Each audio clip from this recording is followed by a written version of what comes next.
सुन भाई चंद्रशेखर रावण, आज मैं तुझे समझाने आई हूं इस समाज के लिए, इस समाज के युवा भविष्यों के लिए। बहुत आंदोलन की बात करता है ना तू, और जब आंदोलन खड़ा होता है तो पुलिस के सामने जाके बेहोश हो जाता है और तेरे चाटुकार इधर उधर गायब हो जाते हैं। और उस आंदोलन की आग में समाज के युवा भविष्य, युवा बच्चे झुक जाते हैं उस आंदोलन की आग में। कब तक बर्बाद करता रहेगा समाज के युवाओं को? और तू क्या कह रहा है कि जब लॉकडाउन खत्म होगा तो हम सड़कों पर उतरेंगे, हम आंदोलन करेंगे। तो तू एक बात बता, जब लॉकडाउन खत्म होगा तो ये समाज अपनी रोजी रोटी के लिए संघर्ष करेगा या तेरे आंदोलन के लिए संघर्ष करेगा? तेरे दिमाग में कुछ और चलता नहीं है क्या? इस लॉकडाउन के पीरियड में भी यही दिमाग में चल रहा है कि कैसे इस समाज के युवा भविष्य को आग में झोंका जाए। और तू एक बात बता, तू बहुजन विचारधारा की बात करता है, तेरी खुद की आइडियोलॉजी क्या है? क्या विचारधारा है तेरी? तू जो काशीराम जी की विचारधारा को लेकर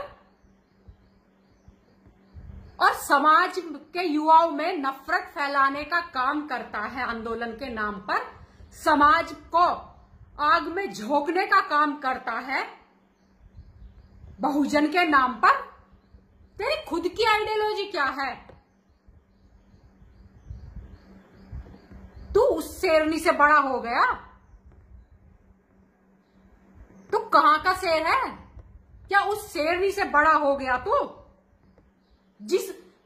जिस बहुजन के रथ को वो चला रही है?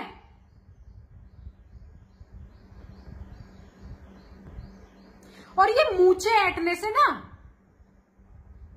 कोई शेर नहीं बन जाता। बहुत मूंछें ऐंठता है ना तू क्या बहुजन समाज का जो रथ चल रहा है उसके पहिए रोकने आया है? और कौन पाल रहा है तुझे, ये बता तू। ये समाज तुझे समझाने का काम नहीं कर रहा, और तूने ये सोच लिया समाज तो समझा ही नहीं रहा मुझे, तो कोई और भी मुंह नहीं खोलेगा। तो सुन, आज तेरी बहन आ गई है तुझे समझाने, और जब जब तू इस समाज को मिसगाइड करेगा ना, तेरे सामने खड़ी हो जाऊंगी तुझे समझाने के लिए। समाज की तरक्की सब समाज से मिलकर होगी, लेकिन तू क्या डाल रहा है इनके दिमाग में?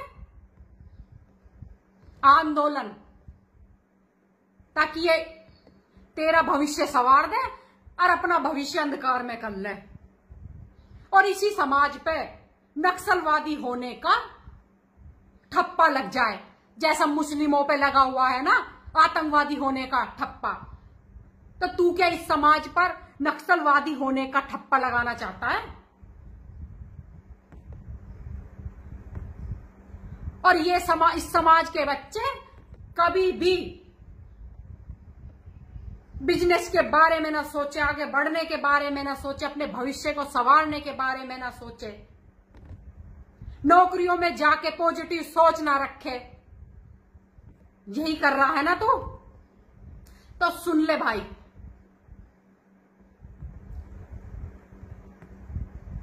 जिस तरह योगेंद्र मंडल ने करा था ना, बाबा साहब की आइडियोलॉजी को चुराकर, बाबा साहब की सोच को चुराकर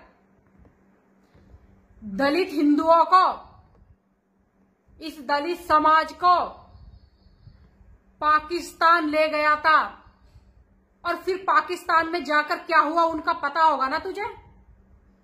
मुस्लिम धर्म अपनाना पड़ा उन्हें, और जिसने मुस्लिम धर्म नहीं अपनाया उन्हें शौचालय साफ करने पड़ रहे हैं आज भी।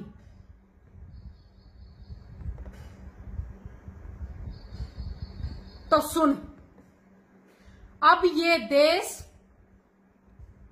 ये समाज कोई भी जोगिंदर मंडल नहीं पनपने देगा। ये सुन ले तू कान खोल के। और रही SC/ST लगाने की बात, तू मेरे पे लगवा SC/ST, कितनी लगवाता है? और नहीं बोलते ना तेरे खिलाफ, कहीं SC/ST ना लगवा दे। तू मेरे पे लगवा SC/ST।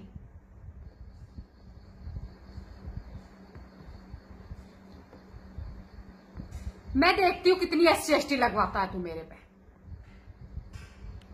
अरे जिस बाबा साहब की तू बात करता है ना, जिस बाबा साहब की बात करता है, उन बाबा साहब की बुद्धि एक चाणक्य बुद्धि थी। तभी तो आज भारतीय संविधान के निर्माता वो कहला रहे हैं। जहां सब लोग उनका विरोध करने पर खड़े थे, वहीं भारतीय संविधान उनके हाथ में सौंप दिया गया, फूल मालाएं डाल दी गई उनके गलों में। तो सोच कितनी चाणक्य बुद्धि के हुए होंगे। और कौन से महापुरुष हुए हैं हमारे, जिन्होंने समाज को कत्लेआम करवाने का काम किया है? तेरी समझ में नहीं आता? कोई साहस नहीं कर रहा ना तेरे सामने बोलने का? मैं कर रही हूं। और तुझे राजनीति करनी है तो आधुनिक युग की राजनीति करना। कैसे होएगी इस समाज की तरक्की? तुझे पता है, बाबा साहब ने पूरे आजीवन अछूतों को, दलित हिंदुओं को अधिकार दिलाने में अपना समय खपा दिया, लगे रहे आजीवन समाज सेवा करने में, और अपनी पार्टी, अपना राजनीतिक नेतृत्व को नहीं स्थापित कर पाए। पता है ना? उससे आगे काशीराम जी जब आए तो उनकी आइडियोलॉजी क्या थी तुझे पता है? उनकी आइडियोलॉजी थी इस समाज में विश्वास डालने की कि तुम भी इस देश के शासक हो सकते हो। तेरी क्या है? तू जो शीशा पिघलाने वाली बात करता है ना, कान में शीशा पिघला के डाला जाता था सुधरो के, या डाला जा रहा है। एक तू हांडी और झाड़ू की जो बात करता है, कौन सी सदी में जी रहा है तू? उसी सदी में जी रहा है कि उसी सदी से आया है? वो इस सुधरो वाले इतिहास से आया है क्या? उसी सदी में जी रहा है ना तू? अरे 21वीं सदी में जी। और एक बात सुन ले, कोई भी इस भारत देश से बड़ा नहीं है, कोई भी इस हिंदुस्तान से बड़ा नहीं है, कोई रावण, कोई चंद्रशेखर देश से बड़ा नहीं है। यूं तू सुन ले कान खोल कर।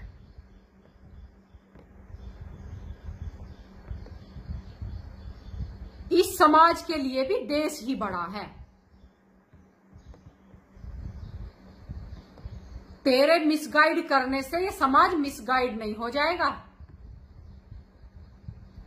लॉकडाउन के बाद आंदोलन की बात कर रहा है ना, तो सुन, लॉकडाउन के बाद यही समाज रोटी रोजी के लिए आंदोलन करेगा।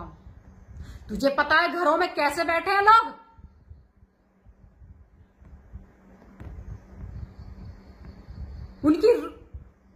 उनकी जीविका रुक गई। जो अच्छा 2 टाइम का निवाला खा रहे थे वो रुक गया। और तू आइडिया लगाता रहे कि कैसे समाज में आग लगाई जाए, अपनी राजनीति चमकाई जाए।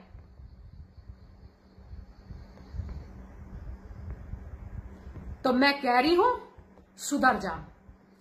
और तेरी बहन आ गई है तुझे सुधारने के लिए। तू चमार का बच्चा है ना, तो सुन ले, मैं भी चमार की हूं और जाटव की हूं। सुन ले, मैं भी जाटव की बच्ची हूं और तुझे अच्छे से समझाने आ गई हूं। और इस देश से बड़ा कोई नहीं है, कोई भी। ये देश सबसे बड़ा है। और ये नफरत की आग फैलाना बंद कर, बहुत फैला ली तूने।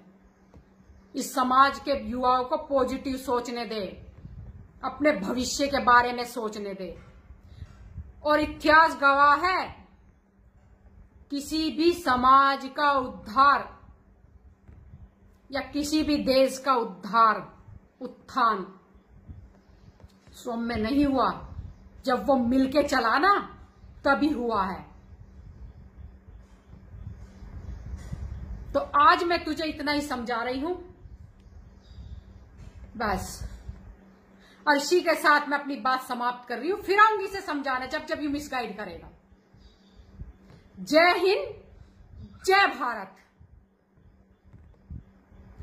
और इस देश से बड़ा कोई नहीं है, ये कान खोल के सुन लेना। फिर आऊंगी तुझे समझाने जब जब तू मिसगाइड करेगा।